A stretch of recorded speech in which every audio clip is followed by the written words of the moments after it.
terapia antalgica, abbiamo le attività svolte dalle cure palliative pediatriche, che sono la definizione, la supervisione del piano assistenziale condiviso con i servizi territoriali e ospedalieri. Poi abbiamo la presa in carico che è attiva, vedremo che cosa voglio dire con presa attiva e presa in carico globale, a livello clinico, psicologico, sociale e organizzativo, di tutti quei bambini con patologie croniche inguaribili, quindi non solo oncologici, e delle loro famiglie. Questo viene gestito su tutto il territorio della Regione Veneto con una reperibilità che è 24 ore su 24 tutto l'anno. Facciamo anche delle consulenze specialistiche a domicilio negli ospedali periferici e in tutte le strutture residenziali in cui è presente il bambino con la patologia inguaribile e o terminale.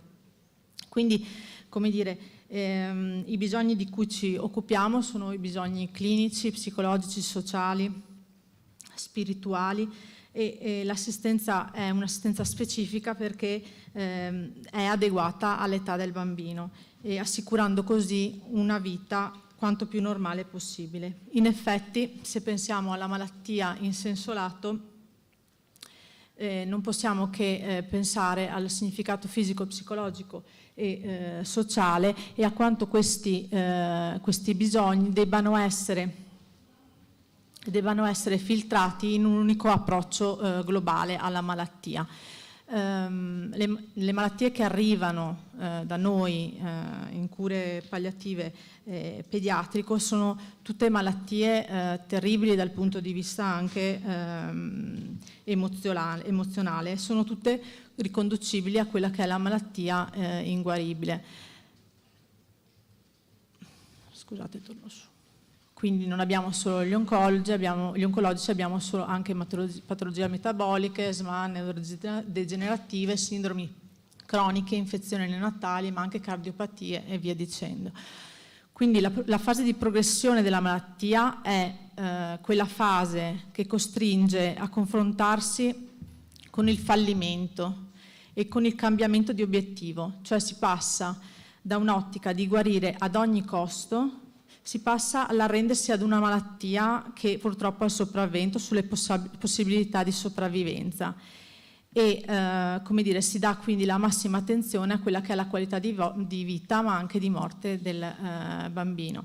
Nella nostra esperienza, quando si ammala un bambino non è pensabile, abbiamo detto, parlare solo dei bisogni del bambino, ma è necessario parlare anche dei bisogni della famiglia, di tutto il nucleo familiare, anche dei nonni. Ecco che la malattia diventa a volte purtroppo una malattia familiare che è capace di generare profondi cambiamenti e un continuo sforzo adattivo. Dall'esperienza delle cure palliative pediatriche abbiamo degli effetti sul piano delle relazioni familiari molto importanti. Per esempio, quando la condizione del figlio malato amplifica a dismisura la funzione genitoriale, gli spazi di ognuno sono ridotti fino a sparire. Alla fine non si è più coniuge, ma soltanto genitore dedito alla cura del figlio. Poi la dimensione coniugale che non c'è mai stata o si svuota rapidamente ed è veramente difficile poi mantenere quella coniugalità perché vuol dire tenere fuori il figlio con conseguenti e spesso sensi di colpa. Poi, oppure la centralità del figlio malato produce spesso l'invisibilità o la trascuratezza di tutti gli altri figli sani. E qui abbiamo degli esempi molto importanti in cui i figli sani devono arrivare al limite per poter dire ci sono anch'io. Poi vi è ovviamente uno stravolgimento anche di tutti quelli che sono i ruoli e le funzioni. I confini tra le varie generazioni sono estremamente confusi e lo spazio individuale, non solo quindi quello della coppia ma anche dei fratelli, vi è un isolamento verso l'esterno che quasi sempre è la regola. Altri effetti sono quelli per esempio in cui c'è un ipertrofismo del genitore che condivide l'ipercoinvolgimento con l'altro genitore, oppure, come invece spesso succede, un genitore è troppo dentro la cura e uno è troppo fuori. Oppure un altro effetto è quello dell'ipercoinvolgimento o dell'emarginazione delle famiglie di origine che, se ci sono, soprattutto nella domiciliazione di questi bambini, sono una grossa fonte di risorse. Il sistema amicizie va dissolvendosi nel momento in cui effettivamente anche la coniugalità e la coppia non c'è più. E infine c'è uno sbilanciamento dell'organizzazione lavorativa economica, cioè quasi sempre nella nostra esperienza uno dei due genitori perde il lavoro e quindi, come dire, vi è un grosso sbilanciamento con dei grossi problemi anche sociali ed economici. Dunque, le famiglie che arrivano da noi solitamente davanti alla drammatica esperienza del figlio malato scelgono tra due scenari possibili, due soluzioni. Allora, o vi è una negazione della malattia stessa, come dicevano prima, non se ne parla, non si spiega assolutamente al figlio e anche i genitori ne negano l'esistenza spesso. È un circuito di protezione, caratterizzata spesso anche dall'ambiente sanitario e quello istituzionale, che a volte appunto crea quella che prima si chiamava una falsa protezione. Oppure il bambino diventa il centro dell'universo e allora in questo caso l'organizzazione affettiva familiare risulta al servizio del bambino malato al 100% e come vantaggio secondario il bambino diventa il tiranno del nucleo familiare, assumendo così una posizione di potere assoluto. Dunque, le cure palliative pediatriche, l'abbiamo detto varie volte anche oggi, sono tutte quelle cure di attiva presa in carico globale del corpo, della mente e dello spirito del bambino e non sono quindi solo le cure però di terminalità. Ma ovviamente abbiamo anche questo problema, no? Avrei piacere di mostrarvi la Carta dei diritti del bambino morente, la Carta di Trieste, fatta nel 2013, sempre in collaborazione con la SCP e grazie alla Fondazione Maruzza Lefebvre, in cui una delle prefazioni che preferisco inizia con "anche i bambini muoiono". È nata proprio perché in particolare la morte di un bambino è qualcosa difficile da metabolizzare, senza senso, con smarrimento. È stata scritta perché quando succede che un bambino muore, tutta la società civile, non solo i sanitari, ha il dovere di intervenire per sostenere dal punto di vista medico, psicologico, spirituale, sociale, il bambino e tutto il suo intero nucleo familiare. Nei momenti che precedono il distacco, momenti che hanno i contorni a volte dell'irrealtà, esistono dei diritti. Ebbene, questi diritti devono diventare inderogabili perché la protezione del piccolo paziente e la sua famiglia devono avere un appoggio ampio e il più sano possibile. La Carta avrà raggiunto il suo scopo se ogni persona, ognuno di noi che è accanto a una persona, in particolare a un bambino che muore, saprà rimanergli vicino fino all'ultimo attimo di vita, assicurandogli rispetto e dignità e non sarà impreparato quindi ad accogliere quella che è la sua morte. Tutti i diritti che non vi leggo assolutamente sottendono a dei doveri da parte dei sanitari che accompagnano il bambino. Io sono molto legata all'articolo 3, 4 e 5 e devo dire che la più difficile da affrontare per il personale sanitario, anche quelli che si occupano solo di bambini, è sicuramente la comunicazione con il paziente, soprattutto quando si tratta appunto di adolescenti con cui confrontarsi in modo diretto. Per un bambino o un adolescente è molto importante conoscere la verità riguardo la sua malattia e in questo modo lo si aiuta ad evitare dei vissuti di ansia, angoscia, soprattutto fantasie che possono emergere, pensieri che possono essere a volte molto peggiori della solitudine e della morte, ma soprattutto permettere a questo bambino di esprimere tutte le sue paure, di manifestare le proprie sensazioni, le speranze e anche i desideri. Ma allora proprio noi psicologi che linguaggio dobbiamo usare?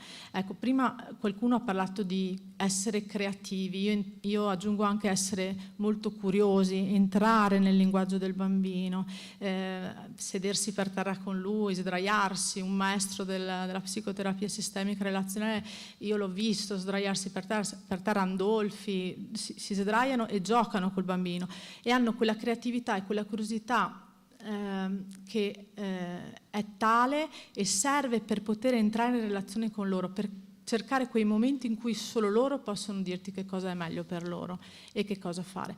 Vi porto solo due esempi pratici veloci. Il primo probabilmente chi ha figli lo conosce già, o anche chi è grande, perché io l'ho sempre usato. È una fattoria, e questa era una bimba con una grave carenza, con un problema cardiaco molto grave. L'unico momento in cui veramente lei esprimeva la sua paura e i suoi desideri era nel momento in cui c'era da rasare le erbette, tirar su le pannocchie, dar da mangiare agli animali. Ecco che lì mi diceva, come faranno chi darà da mangiare alla fattoria se io non ci sono? E come faremo a raccogliere tutti i frutti? E come faremo a togliere l'albero di Natale? Perché questo gioco ha una stagionalità, no? Quindi ogni stagione ha delle bellissime app aggiuntive. Ecco, lì in quel momento lei mi stava dicendo, no? I miei genitori come faranno senza di me? E quindi il fatto di poterla ascoltare e dare un peso a quello che dice anche all'interno del gioco voleva dire rassicurarla sul fatto che i suoi genitori ce l'avrebbero fatta. Oppure un altro esempio molto forte che mi porto sempre dietro è questo bambino che aveva un linguaggio molto... I medici mi dicevano, Valentina ha un linguaggio violento, parla sempre di armi, parla sempre di far fuori, di colpire, di togliere. A un certo punto, il giorno del suo compleanno, 5 giorni prima della sua morte, come vedete, lui è a casa ed è sereno e ha la sua arma in mano e ha la sua torta con il mitra sopra, chiede alla mamma di nascosto in cucina: mamma, ma tu saresti pronta a portarmi in uno di quei posti dove mi danno una medicina che mi fa dormire e non mi sveglio più? Questo bambino non è che gli stava chiedendo ma che dici, mi porti in hospice? No, cosa stava facendo? Gli stava dicendo che voleva morire? O stava semplicemente chiedendo alla mamma di permettergli di deporre le armi e potersi lasciare andare? Quanto tempo ho? 2 minuti? Va bene, questo ve lo salto. Quindi io dico che lo psicologo all'interno di una rete, ma soprattutto all'interno delle cure palliative, deve essere quello che non guarda solo il dipinto, ma deve guardare la cornice, deve guardare il chiodo a cui è appeso il quadro, e deve guardare anche il muro che sostiene questo quadro. Quindi proprio perché noi in qualche modo siamo deputati anche a guardare tutto l'insieme, cerchiamo di farlo uscendo dalle nostre, dico io, cornici serrate come le scrivanie. Ecco. Quindi osservare questo sistema famiglia significa considerare la storia familiare dall'inizio, la rete di relazioni in cui è inserita, il contesto sociale in cui si vive, la realtà in cui vive. L'ottica dei problemi e le criticità che emergono nei contesti di cura vanno inserite in una cornice molto più ampia di quella che a volte ci viene presentata all'interno delle UVDM. Ultima, solo una provocazione veloce. Per un bambino, qual è il luogo giusto per morire? Per i suoi genitori, per i suoi fratelli, per la sua equipe curante. Oggi abbiamo parlato dell'importanza della casa, sono d'accordissimo. Infatti il bambino deve stare a casa sua e deve vivere a casa sua nella normalità, ma non è vero e non è detto che il luogo migliore per morire di un bambino sia a casa. Ci sono tantissimi fattori che fanno prendere a questa decisione, mai all'inizio, ma devono essere centellinati, continuamente indagati, perché a volte il genitore, che deve comunque agire sotto un punto di vista di fatica assistenziale, vive meglio la morte del suo bambino in hospice pediatrico. Vi do solo 2 numeri velocissimi, poi e basta. I decessi, questi sono quelli del 2014-2015, solo per farvi vedere la percentuale tra gli oncologici e le altre patologie e il luogo di decesso. quindi il 39% nel 2014-2015 è morto in hospice, il 27% è morto in casa, e negli altre percentuali abbiamo l'ospedale di riferimento che a volte funziona come la casa del bambino, e nel 4% è indicato la TIPED, quindi in un luogo di casa. Salto tutto il resto. Dico solo che la Kubler-Ross a me ha insegnato tantissimo, però io preferisco pensare al fatto che ci sia una consapevolezza del dolore, un riconoscimento, un modo di potergli dare un nome e poi correre il rischio di condividerlo con l'equipe. Grazie.